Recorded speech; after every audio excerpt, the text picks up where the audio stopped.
여러분 귀를 잘 기울이시고 은혜를 많이 받으시기를 바랍니다. 오늘은 지난주에 이어서 사도행전 15장 6절로 29절 말씀을 중심으로 해서 예루살렘 공의회라는 제목으로 말씀을 드리겠습니다. 그러니까 교회가 문제가 있을 때에는 사도들과 목사들, 그 당시는 장로들이라 했는데 이렇게 지도자들이 모여서 회의를 했습니다. 근데 예루살렘 공의회가 교회 역사상 첫 번째 중요한 회의였습니다. 그럼에도 불구하고 이 예루살렘 공의회는 후대 사람들에 의해서 많이 의미가 왜곡되었습니다. 예를 들면은 예루살렘 공의회를 왜곡하는 첫 번째 하나가 소위 교황무오설이라고 하는 왜곡이죠. 즉 교황이 자기 의자 자리에 앉아서 한 말은 무오다. 엑스케세드라라 하죠.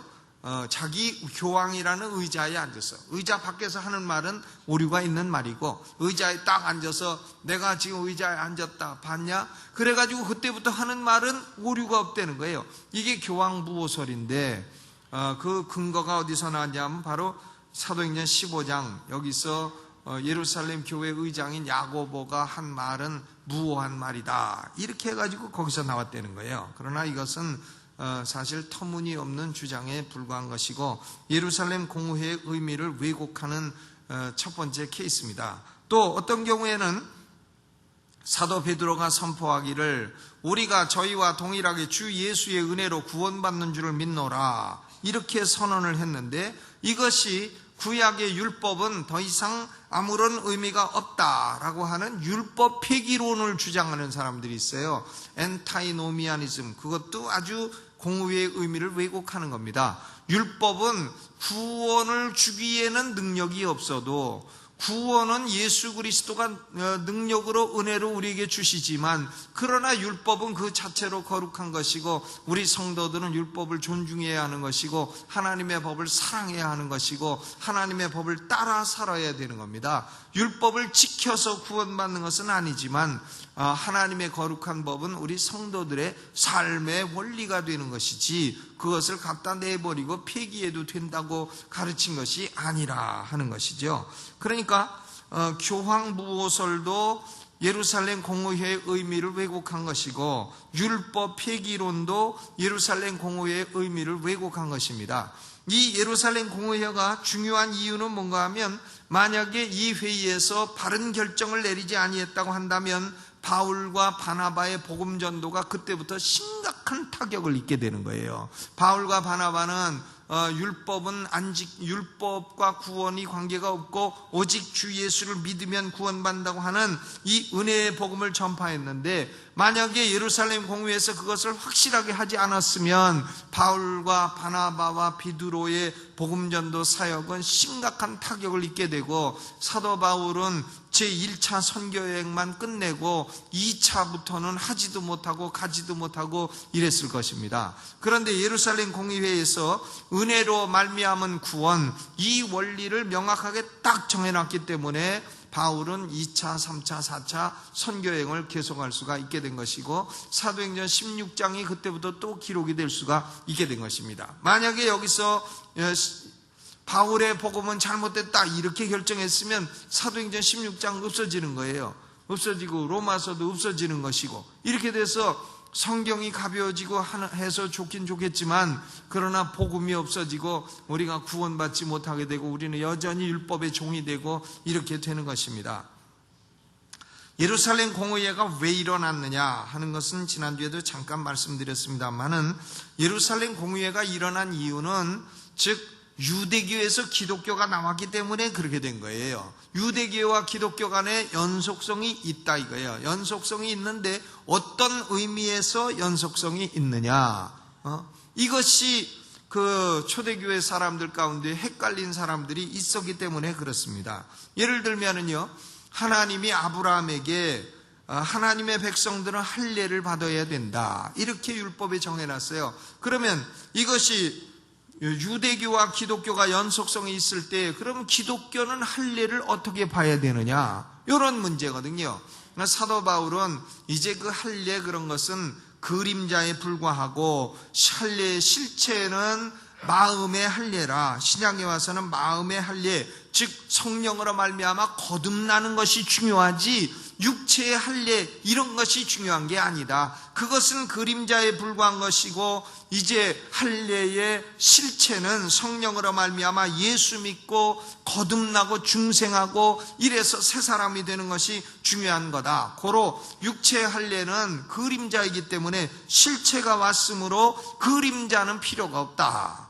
이렇게 얘기를 한 거예요. 그런데 이제 어떤 유대주의자들은 아니다. 구약의 할례가 신약에도 할례로 계속이 돼야 된다. 그림자와 실체의 차이를 구별을 못하는 거예요. 실제로요, 개신교에서도 우리 침례교와 장로교가 제일 차이가 나는 게 뭐냐면은 구약의 할례를 신약의 무엇로 보느냐. 구약의 할례가 그림자라는 것은 인정을 하는데 신약의 뭐냐? 장로교에서는 구약의 할례는 신약의 유아세례라고 하는 거예요. 유아세례다. 그러나 침례교회는 구약의 할례가 어찌하여 그 실체가 신약의 유아세례가 돼야 되느냐. 그런 잘못된 해석이 어디 있느냐. 우리 침례교는 그렇게 믿는 겁니다. 구약의 할례는 신약에 와서는 마음의 할례가 그 실체다. 그러니까 사도 바울이 로마서 2장 28절로 29절에 오직 이면적 유대인이 유대인이며 할례는 마음에 할지니 신령에 있고 의문에 있지 아니한 것이라. 그래서요, 우리 침례교회는 구약의 할례는 신약에 와서는 마음의 할례다. 마음의 할례는 성령으로 말미암아 거듭나는 것이다. 이렇게 보는 것이지 구약의 할례가 신약에 와서 유아세례다. 애들한테 주는 거니까 애들한테 줘야 된다. 이렇게 보지를 않는다 이거예요. 그러니까 구약과 신약의 연속성 그 사이에서 뭐가 그림자고 뭐가 실체냐, 이것이 유대주의자들도 헷갈렸지만 사실은 장로교회도 헷갈리고 있는 거예요. 유아세례의 근거가 구약의 할례라고요? 그런 해석은 침례교회는 받아들일 수 없는 겁니다.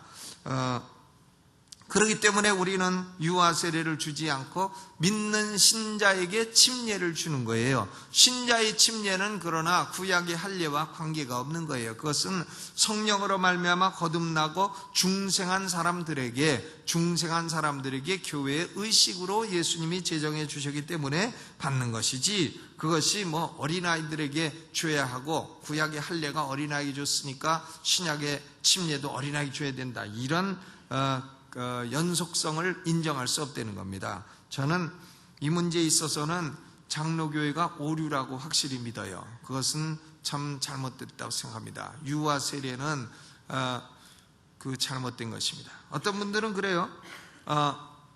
믿음으로 말미암아 믿는 자가 침례를 받아야 된다 하니까, 그러면 어린아이들은 믿음도 없는데 어떻게 침례를 주냐, 세례를 주냐 하니까 어린아이들은 자기가 믿는지 모르는지 모르기 때문에 대부를 씹어서 믿어야 된다. 이래가지고 갓파더, 대부가 그래서 나온 거예요. 그러니까 아버지의 믿음을 보고 자식을 유아 세례를 준다. 이런 해석이 어디 있습니까? 저는 아무리 그걸 인정하고 믿어보려고 그래도 믿어지지를 않아요. 장로교회는 아주 훌륭한 교회예요. 저는 장로교회 신학과 99.9%가 동일해요. 그러나 유아 세례 문제만큼은 아무리 내가 그걸 따라가려고 해도, 아무리 옛날에 쯔빙글리라는 사람이 아나베프티스타 논쟁할 때 그걸 책을 많이 써서 그걸 읽어봐도 아하, 이것은 참으로 억태기, 배치기지 이것이 성경적이 아니다, 이렇게 생각하고, 결국 우리 신자의 침례를 따르는 침례교회가 장로교회와 거의 같지만, 그러나 그런 문제에 있어서만큼은 결단코 신자의 침례를 따르고 있는 것입니다. 해서 우리는 구약의 할례는 신약에 와서는 마음의 할례다. 그 마음의 할례는 뭐냐? 성령으로 거듭나는 것이다. 해서 구약의 할례와 같은 어떤 의식을 되풀이할 필요가 전혀 없다. 이렇게 우리는 믿는 것입니다. 여러분 그렇게 믿으십니까? 그렇게 믿는 분은 침례교인이시고, 그러나 저는 유아 세례 받았다고 해서 지옥 간다는 그런 말을 하는 건 아니에요. 이것은 어떻게 보면 큰 복음에 비해서는 사실은 사소한 문제에 불과한 것이에요. 그래도 사소한 것이라도 이것이 잘못하면 사람의 구원을 거짓되게 가르칠 수 있는 것이기 때문에 아주 사소한 건 아닙니다. 유아들에게 세례를 줘놓고 본인이 믿음이 있지도 않는데 너는 유아 세례 받았으니 천국 갈 거다, 이렇게 가르친다면 그것은 그 사람 영혼을 아주 잘못 인도하는 겁니다. 그러니까 우리는 믿는 자가, 성령으로 거듭나서 예수 그리스도를 믿는 자가 침례를 받는다 하는 우리의 원리를 굳게 지키고 있는 것입니다. 그러니까 지금 핵심은 뭔가 하면 구원을 위해서 할례가 필요하냐 할 때에 예루살렘 공의회는 구원을 위해서 할례는 필요치 않다, 그 얘기를 확실하게 해준 겁니다. 이 공의회가 전개되는데 공의회가 전개되는 과정은 많은 변론이 있었다 그랬어요. 6절에 보니까 사도와 장로들이 이 일을 의논하러 모였다 그랬고 많은 변론이 있었다 그랬습니다. 그러니까 이것은 온 그 3천만 교인 다 모아놓고 변론한 게 아니에요. 장로들과 사도들 사이에 디스커션을 한 겁니다. 근데 한두 번 얘기하고 결정한 게 아니고요, 많은 변론을 하고 결정한 거예요.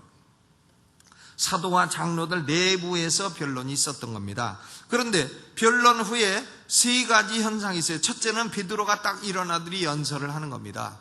이 베드로의 연설이 7절로부터 10절까지가 베드로의 연설이죠. 이 베드로는 고기나 잡던 사람이요, 어떻게 이렇게 위대한 말을 할 수 있는가? 참 성령은 사람을 지혜롭게 합니다. 성령은 사람으로 하여금 위대한 진리를 보게 합니다. 성령으로 거듭나지 않은 사람은 그 영혼에 참된 지혜가 없는 사람이에요. 예수 믿지 않는 사람은, 저는 좀 얘기를 해봐도요, 그냥 귀로 듣긴 듣지만요, 그냥 별 들을 얘기, 건질 게 없어요. 노트에 기록할 게 없어요.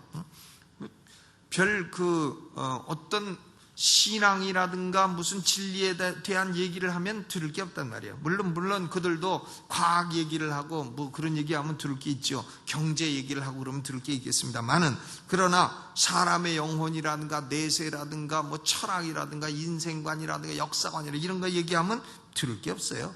근데 베드로는 고기나 잡던 사람이 성령으로 말미암아 지혜를 얻어가지고요, 대단한 말을 합니다. 7절부터 많은 변론이 있으니 베드로가 일어나 말하되, 형제들아 너희도 알거니와 하나님이 이방인들로 내 입에서 복음의 말씀을 들어 믿게 하시려고 오래전부터 너희 가운데 나를 택하시지 아니했느냐. 또 마음을 아시는 하나님이 우리에게와 같이 저에게도 성령을 주어 증거하셨고 믿음으로 저희 마음을 깨끗게 하사 저희나 우리나 분간치 아니하였느니라.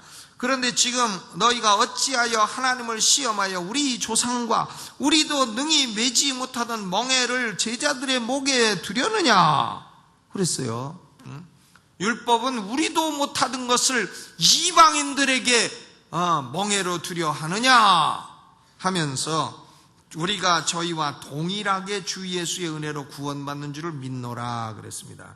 여러분 거기 11절을 잘 보세요. 11절 잘 보면 저희가 우리와 동일하게 주 예수의 은혜로 구원받는 줄을 믿노라 그런 게 아니에요. 그런 게 아니고 우리가 저희와 동일하게 주 예수의 은혜로 구원을 받느니라. 순서가 대단히 중요합니다.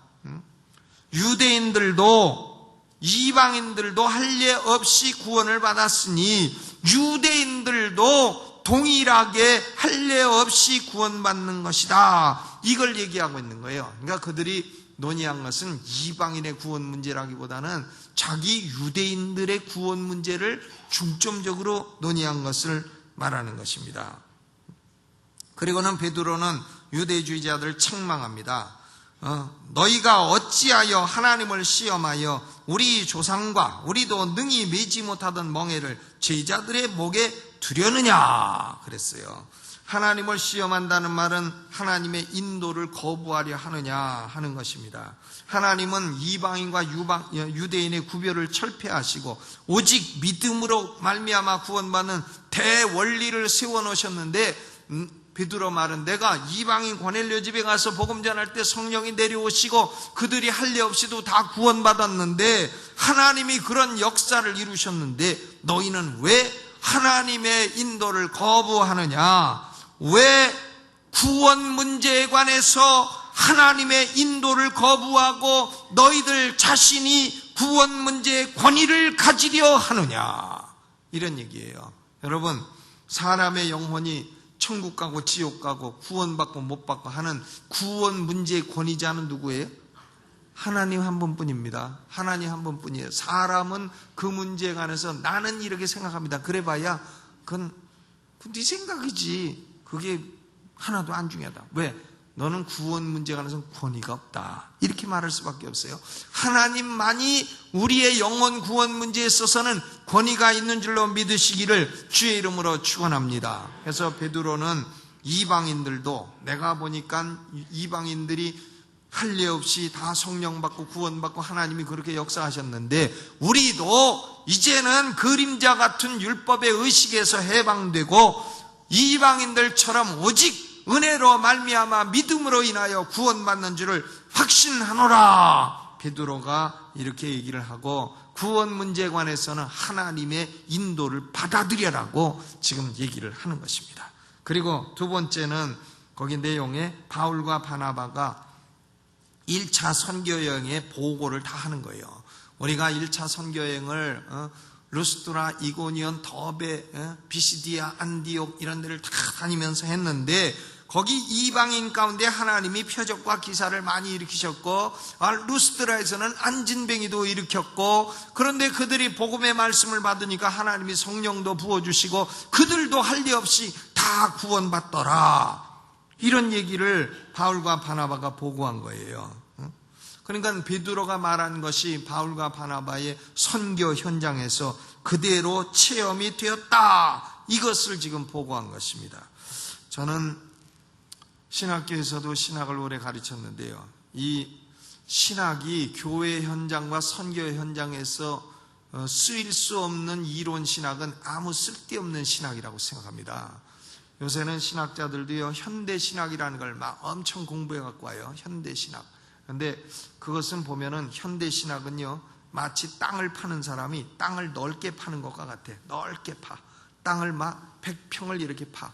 그런데 물이 안 나오는 것과 같아요. 그런데 이 복음은요, 좁은 것 같아요. 예수 믿어 구원받는다, 아주 좁은 것 같은데, 그것을 딱 파면은 거기 뭐가 나오냐면 밑에 어마어마한 지하수가 있고, 지하수에서 생수가 막 퍼져나온다 이거예요. 현대신학 가르치는 사람들 보면 가만 보면 성령이 계시질 않아요. 그런데 미련하게 예수 믿어 구원받고 기도해서 하나님 응답받는다, 이런 걸 고집하는 사람들은 그 사람 삶 속에 성령의 생수가 막 솟아나오는 것을 볼 수 있게 되는 것입니다. 그러니까 선교 현장과 목회 현장에서 관계없는 이론 신학은 헛된 겁니다. 바울과 바나바는 베드로가 지금 말한 것은 우리들이 선교 현장에 가서 그대로 체험되는 진리였다, 이 얘기를 하는 겁니다. 그러니까 세 번째로 누가 나오냐면 예루살렘 교회의 회장이 나옵니다. 그분 이름이 야고보예요. 예수님의 육신의 동생이죠. 예루살렘 교회의 의장입니다. 이 사람이 딱 일어나더니 종합하는 거예요. 14절에 하나님이 처음으로 이방인 중에서 자기 이름을 위할 백성을 취하시려고 저희를 권고하신 것을 시므온이 고하였으니, 시므온은 누구냐면 베드로예요. 베드로. 시몬 베드로. 시몬인데 시므온이라고도 하는 거죠. 베드로가 고하였으니 선지자들의 말씀이 이와 합하도다 해서, 지금 베드로의 연설에 근거해도 하나님이 이방인을 구원하는 것은 확실하다 선포하고, 그리고 그런 역사는 이미 구약 성서에 예언되어 있다고 얘기를 하는 거예요. 그러니까 예수님 동생 야고보도 성경 공부를 많이 한 걸 알 수 있죠. 아모스서 9장 11절로 12절에 근거해서 하나님은 구약 시대부터, 이미 우리가 가지고 있는 구약 성경부터 하나님은 이방인을 구원하시기로 계획하셨도다 라고 하는 진리를 설명을 하는 겁니다. 그래서 아모스서 9장 11절 12절의 내용을 인용한 거예요. 16절 18절에 이후에 내가 돌아와서 다윗의 무너진 장막을 다시 지으며 또 그 퇴락한 것을 다시 지어 일으키리니, 이는 그 남은 사람들과 내 이름으로 일컬음을 받는 모든 이방인들로 주를 찾게 하려 함이라 하셨으니, 즉 예로부터 이것을 알게 하시는 주의 말씀이라 함과 같으니라 그랬어요. 이방인들로 주를 찾게 하신다, 이것이 구약성서 아모스서에 이미 예언되어 있다. 아마 야고보가 생각나는 게 아모스밖에 없어요. 시편도 많이 있는데 오늘 오전에 제가 시편에도 많이 얘기를 했는데 야고보가 아모스서를 가지고 지금 얘기를 하는 거예요. 구약에도 하나님은 이방인을 구원하겠다고 예언을 하셨다. 그런데 거기 보니까 다윗의 무너진 장막을 다시 지을 것이다 그랬어요. 저는 20세기에 그 세대주의 종말론을 주장한 사람들은 지상 천년 왕국이 되면 모리아산에 다윗의 무너진 장막이 문자 그대로 다시 세워진다 이렇게 가르치는데 그것은 참으로 크레이지한 해석이라고 생각합니다. 왜냐하면 야고보는 다윗의 무너진 장막은 1세기에 이미 세워졌고 그것은 이방인의 구원을 의미한다고 여기 해석하고 있기 때문에 그렇습니다. 세대주의는 참으로 허구적인 신학이에요. 하나님이 복음을 주셔서 이방인들이 주께로 돌아오는 것이 다윗의 무너진 천막을 일으키는 일이라고 야고보가 말하고 있어요. 더 나아가서 야고보는 자기 의견을 제시합니다. 그는 교황의 자리에 앉아서 말한 게 아니에요. 비두로가 교황 자리에 앉아 말한 것도 아닙니다. 그는 단지 사도들과 장로들이 만장일치로 믿는 것을 대변했습니다. 28절에 보니까 성령과 우리는 이 요긴한 것들 외에 아무 짐도 너희에게 지우지 아니하는 것이 가한 줄을 알았노니 그랬습니다. 성령님의 지도력 아래서 성도들의 합의를 대변하고 있어요. 야고보가. 결정 내용은 이겁니다. 구원받기 위해서는 구약의 의식을 준수할 필요가 없다 이거죠. 구원은 오로지 예수 믿어 은혜로 받는 것이다. 그러나 다만 사람이 살아가면서 도덕성을 유지하기 위해서 몇 가지를 권고하고 있습니다. 우상의 재물을 멀리해라. 우상 재물을 멀리해라. 우상에 관계된 음행을 멀리해라. 우상 숭배와 음행은 언제나 연관되어 있어요. 그러니까 옛날 중동 지방의 우상 숭배는요, 이게 전부 다 바알신, 아세라신과 연관이 되어 있기 때문에 밑에서 이 우상 숭배하는 사람들은 음행을 합니다. 음행을 하게 되면 위에서 바알신, 아세라신이 자극을 받아가지고 비를 내려준다는 이런 아주 헛된 이론을 믿고 있었기 때문에 우상 숭배와 음행이 연관이 되어 있는 거예요. 그리고 목매어 죽인 것을 멀리하라. 왜냐하면 목매어 죽인 것은 고기 속에 피가 들어있기 때문에 그렇습니다. 그리고 피를 멀리하라 그랬어요. 피 먹는 것을 멀리하라. 근데 이것은요, 구원과 관계되는 얘기를 하는 것은 아니에요. 구원과 관계되는 것은 얘기를 하는 것은 아니고 단지 이제 예수 믿고 구원받은 사람들이 우상과 멀리하도록 도덕성을 청결하게 유지하라는 그런 말을 하는 것입니다. 여러분, 제가 레위기를 설교할 때에 우리가 해장국 먹어도 되는가 안 되는가 이것을 아주 1시간 동안 얘기한 적이 있어요. 그런데 해장국 먹어도 됩니까 안 됩니까? 예, 해장국 피 아니에요? 피? 예? 해장 소피 먹어도 돼요 안 돼요? 예?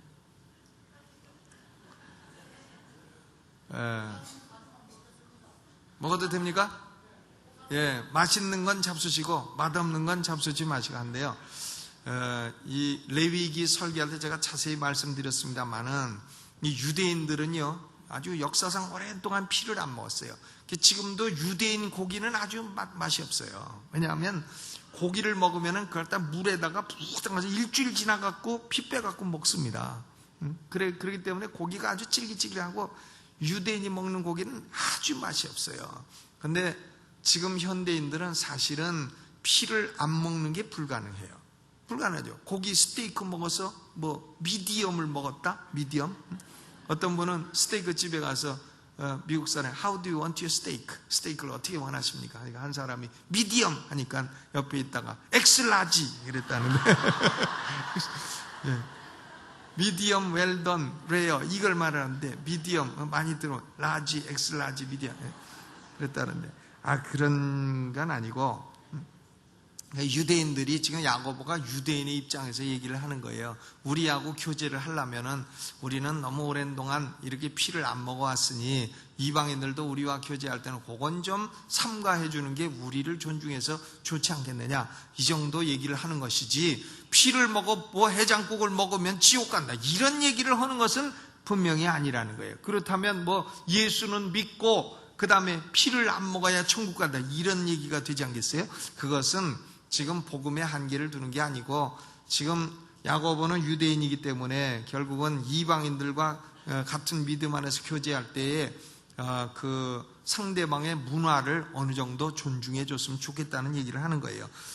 피는 먹든지 안 먹든지 그것이 구원과 관계되는 건 아닙니다. 그러나 우리 그리스도인들은요, 피에는 생명이 있기 때문에 피를 먹을 때는 최소한도 생명에 대한 경외감을 갖고 대해야 된다 이거야. 그러니까 생피를 막 그냥 사슴복을 팍 따가지고 막 받아가지고 꿀꺽꿀꺽 마시고 여기 묻으면 딱 붙이고 이런 식으로 하지 마라. 이거는 생명 자체를 무시하는 그런 게 되는 거다 이것이죠.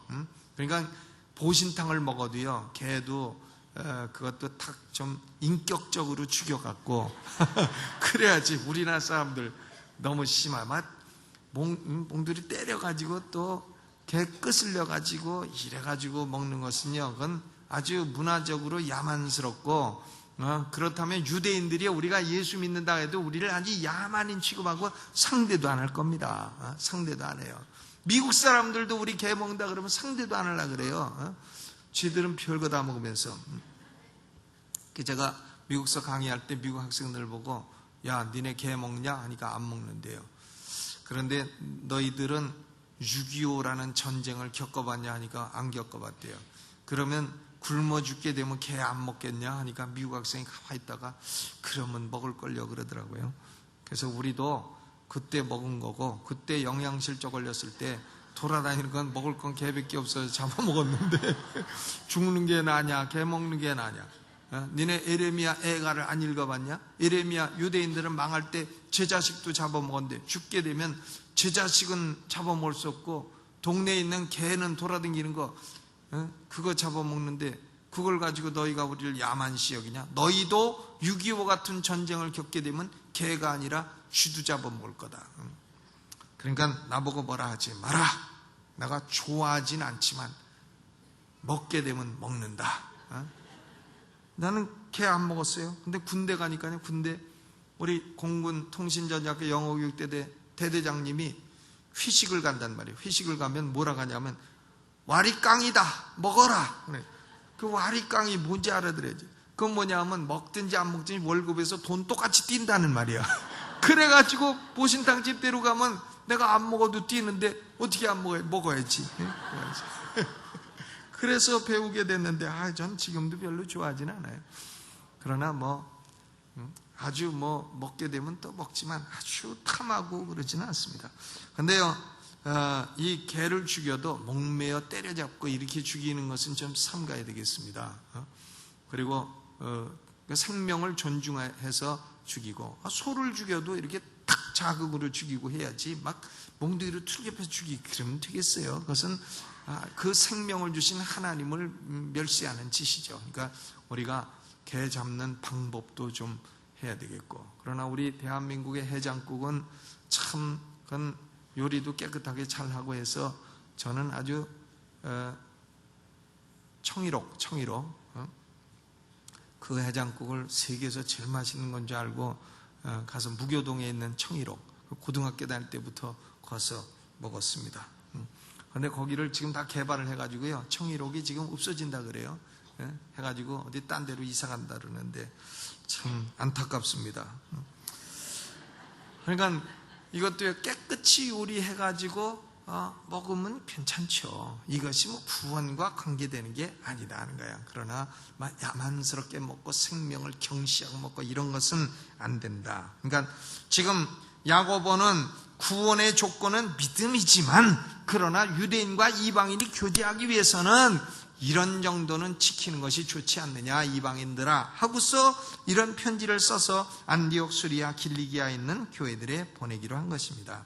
그래서 바울과 바나바뿐만이 아니라 유다와 실라도 같이 파송해요. 그래서 이때부터 실라라고 하는 이름이 등장을 하게 되는 것입니다. 여러분, 우리가 예루살렘 공회를 볼 때에 우리 하나님의 교회는 이 일을 어떻게 이루어 나가야 되느냐, 이 일을 이루는 방법을 배울 수 있어요.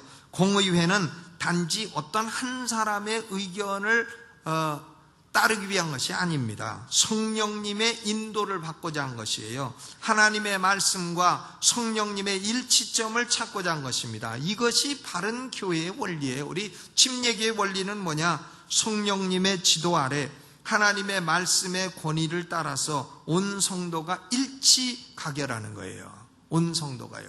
그러니까 우리는 어떤 문제가 있을 때 언제나 이렇게 말해야 돼요. 성령님의 뜻이 어디 있는지 찾아봅시다. 이렇게 말해야 돼요. 그래서 기도를 하고 성령님의 뜻을 찾아야 돼요. 그리고 성도들의 마음이 합쳐지고 이것이 성령의 뜻입니다 하면 그 뜻을 따라가야 됩니다. 따라가야 돼요.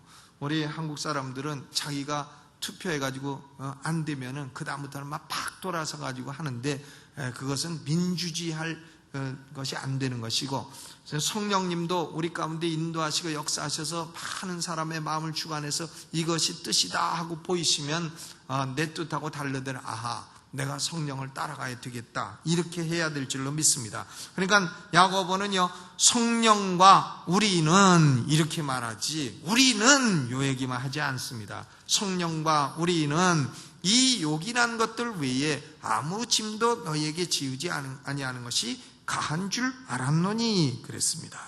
그러니까 우리는 교회이기 때문에요, 여기서 어떤 한두 사람의 뜻, 이것이 중요한 게 아니라 성령의 뜻, 하나님의 뜻이 중요한 줄로 믿습니다. 하나님이 우리에게 너희는 이제 때가 됐으니 예배당을 건축해라, 이것이 하나님의 뜻이라고 딱 판단되면 그때부터는 우리는 죽기 살기로 헌신해서 건축해야 됩니다. 또 성령님이 너희 강남중앙 침례교회는 4월 달에는 장애인들을 도와라, 그러면 우리는 마음을 다해서 도와야 되는 거예요. 뭘 해도요 이렇게 부정적으로 하면 못 써요. 그냥 마음을 다해서 도와야 돼요. 또 강남중앙 침례교회는 선교를 해라, 그러면 선교에 그냥 몸을 던져서 해야 되죠. 그냥 일을 해도요 네거티브하게 하면 못 쓴다, 이게. 네거티브하게 하면 삼겹줄 기도회를 하자 그러면 삼겹줄은 또 뭐요? 그러면서 시방 이러면 안 된다 이거예요. 해보자 해가지고 하다 보면 실패하는 것도 있고 성공하는 것도 있고 하면 별 볼 일 없으면 다음에 제가 안 하죠.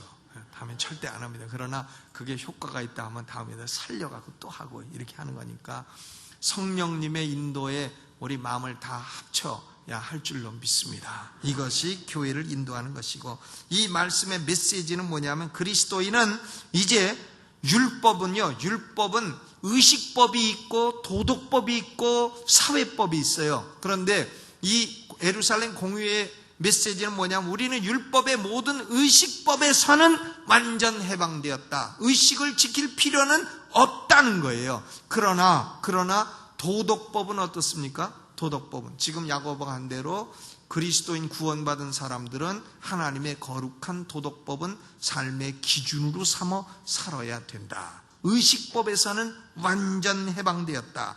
그래서 예루살렘 공회에는 Gospel of Free Grace, 은혜로 말미암아 자유스럽게 거저 구원받는 복음의 위대한 원리를 확립한 것입니다. 오늘 대한민국에 앉아서 예배하고 있는 우리도 예루살렘 공회의 결정에 은혜를 받고 복음을 굳게 세우고 있는 것입니다. 우리는 그러므로요, 우리 성도들은 가정 문제도요, 이 문제에 관해서 성령님의 인도가 뭔지 찾아보자. 말이라도 그렇게 해야 돼요. 그러면 성령님이 기뻐하시고 그 가정을 인도해 주십니다. 교회 문제도 이 문제에 관해서 하나님의 뜻이 무엇인가 찾아보자. 이렇게 말을 하고 기도하고 찾아보고 해야 됩니다. 그냥 고집만 부리 이래서는 안 된다 이거예요. 저도 가정에서도 때로 고집 부릴 때도 있지만 내가 잘못했다 할 때는 빨리 돌이켜요. 작전을 빨리 바꿔야 돼요. 뭐 틀렸는데 왜 군데 고집하고 있습니까? 금방 툭탁거리다가도 에이 잘못됐거나 탁 바꿔갖고 고쳐야죠. 그냥 에이 잘못했다. 그럼 그만이지 뭐 더 있어요. 성령의 인도를 따르고 하나님 말씀의 권위 아래 온 성도가 일치단결해 하나님의 뜻을 이루는 강남 중앙 침례교 되기를 주님의 이름으로 축원합니다. 이 말씀 생각하면서 우리 찬송 부르고 기도하죠. 찬송가 271장 부르면서 준비하신 예물 있으면 헌금하시겠습니다.